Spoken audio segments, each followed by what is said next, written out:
So, welcome to day 14. So we are just on our way to try out a new pre-workout. Big thanks to Michael Strong, Boom, one of our Facebook followers.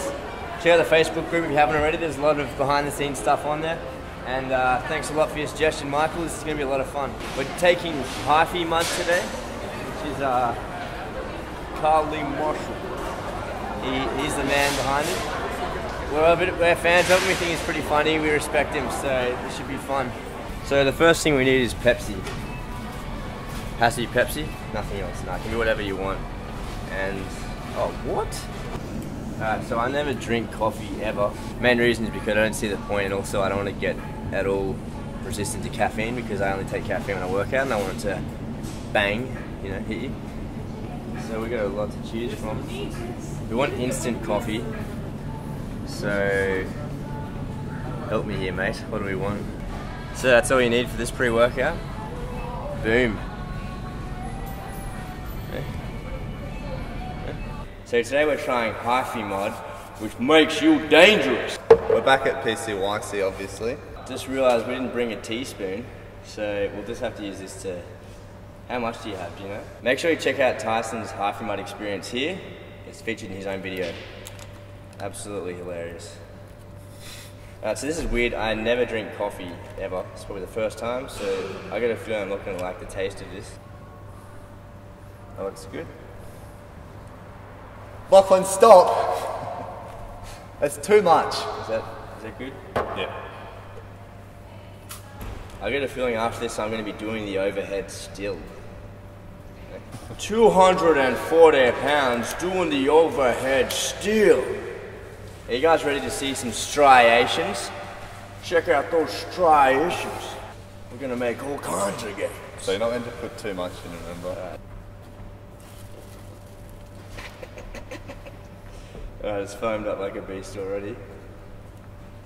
So there's that much liquid and there's that much foam. This looks like NO's shotgun. So I guess I'm gonna drink that foam then.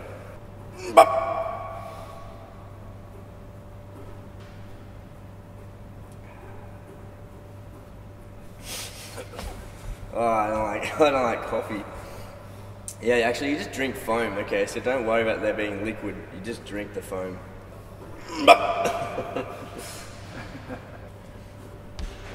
It's not really that bad a taste, to be honest. I don't really like it, but if you like coffee, you'll probably like it. Now this is supposed to kick in 10 minutes. Wait for these striations to come out, eh? Just in case you want to know where that comes from, check out Carly Muscle's 12 muscle ups in a row. Classic. 169 pounds sheer muscle doing the over top still.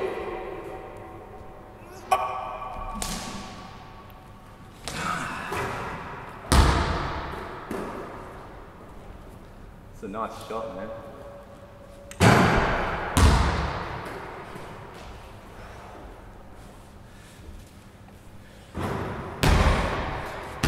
Gotta train legs, fellas, you know? As has been the case in a couple of the previous workouts, I'm going for a full front lever again. I'm doing it first up now, so I'm fresh. If I fail, I'm going to revert to a different tactic, but let's hope I don't fail.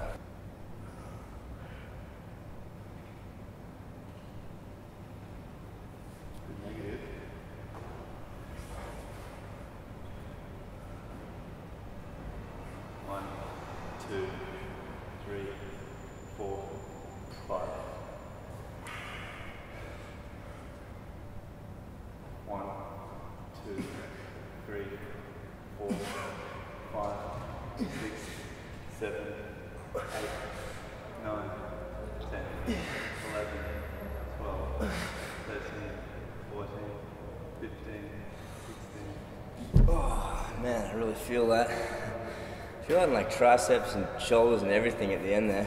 So it's really good exercise. I think it's really definitely what I need to do to get toward the front lever. One thing I think as well is my triceps and rear delts are underdeveloped, and this is blasting them. So I think it's exactly the exercise I need to be better at to make me more proportionate. So if you're getting your back lever but not your front lever, make sure you take some of our advice to start training front lever more, because it's important for your proportion and your general health to have both sides developed equally. So now we're doing my weakness again, the cross press. I'm doing level 3, I'm hoping to get 3 reps. Come on. It's only 1 rep. Let's go, smash it out. Get up. Yep.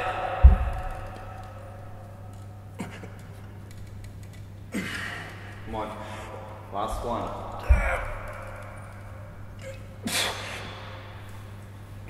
I want to help.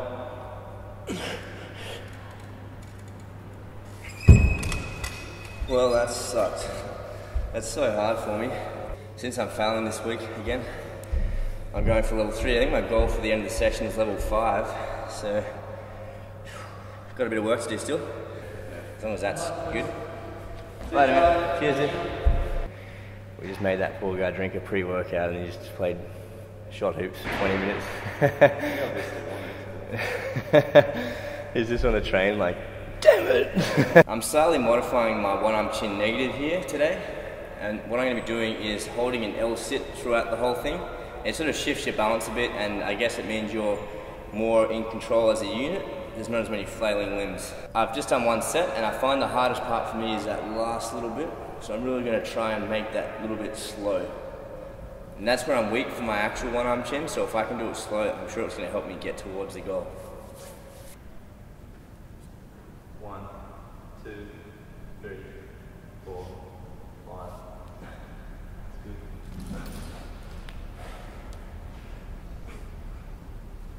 1, 2, 3, 4. Oh, chest it to you. No, okay. Just trying to get out of it. 1, 2, 3.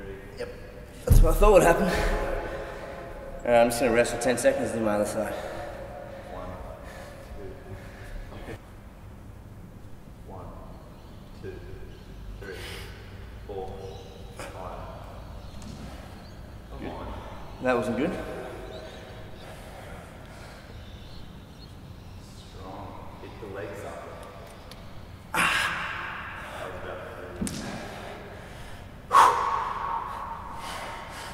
Come on. 1, 2, 3. Oh, damn it. Alright, so I'm not really feeling the effects of the Hyphy Mud just yet, so I'm going to just take another shot. Due to the basketballers in the background, the remainder of this workout will have voiceovers in place of the original audio.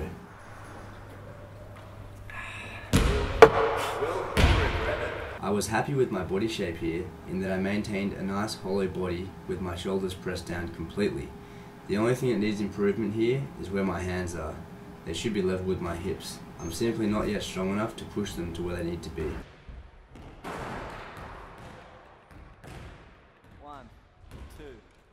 My goal here was to get 3 solid reps on level 5. Again, I was happy with my form, though I would have liked to have held the final rep slightly longer.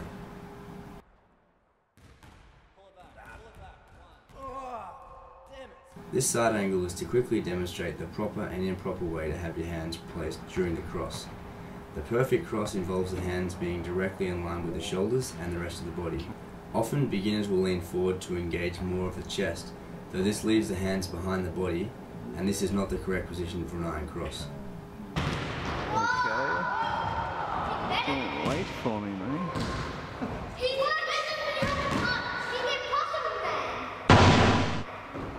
I wanted to do the first climb with very clean form, and the second climb I would do anything just to get to the top.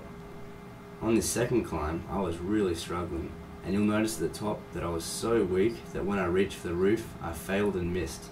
So I tried again, and I missed again, and almost lost my grip on the rope.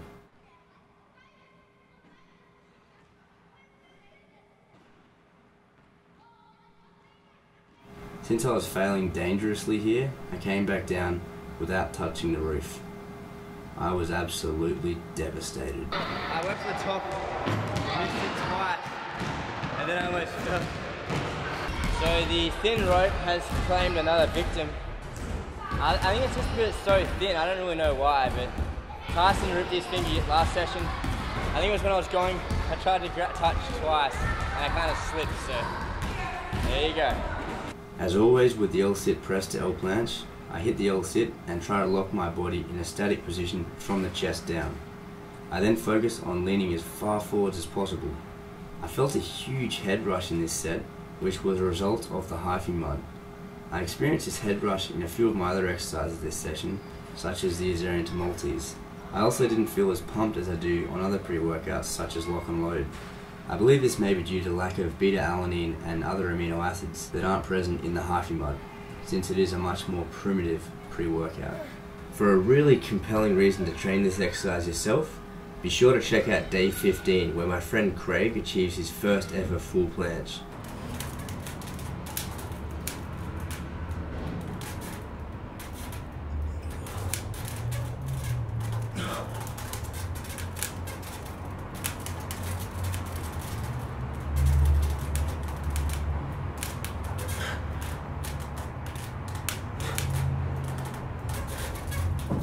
Post-workout today I'm having L-glutamine and BCAAs. Since I'm going to be eating right after this, it's good to have BCAAs. If I was not going to be eating, I'd have a protein shake instead. Today's workout, the Hyphy Mud. Huh? I think it definitely did, get me a bit shaky. I think it did work. I got quite dizzy on a few exercises, which I guess is what caffeine does to you. But I didn't find it particularly crazy. I think I prefer lock and load. And I might just try lock and load a double shot next time. I think that gets me more psyched up, or just feeling powerful in general. The one arm chins are starting to feel more and more solid. I'm getting pretty comfortable now just in that position at least, which is good. That planche, I'm leaning more and more forward, which is also exciting, but since we're getting closer and closer to these goal sessions, I'm getting more and more sort of nervous, and I expect myself to be closer to these goals than I currently am, because I feel like I should be at the verge of hitting them right now to truly get them in the goal session. So we'll see you guys on day 15.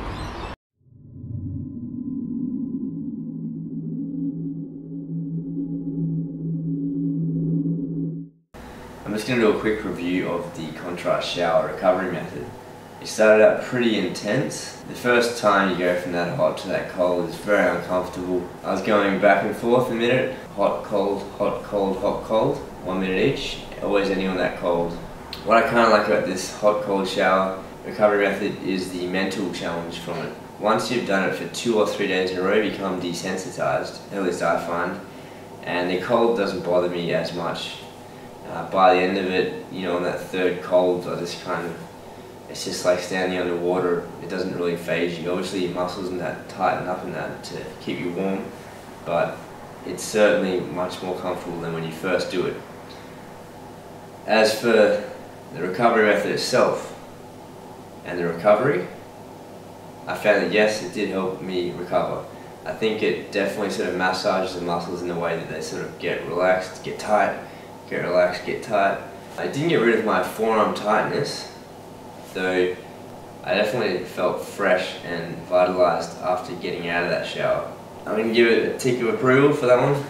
I definitely think it's a good way to help with the recovery. I'd say give it a go. You just got to be prepared for that discomfort.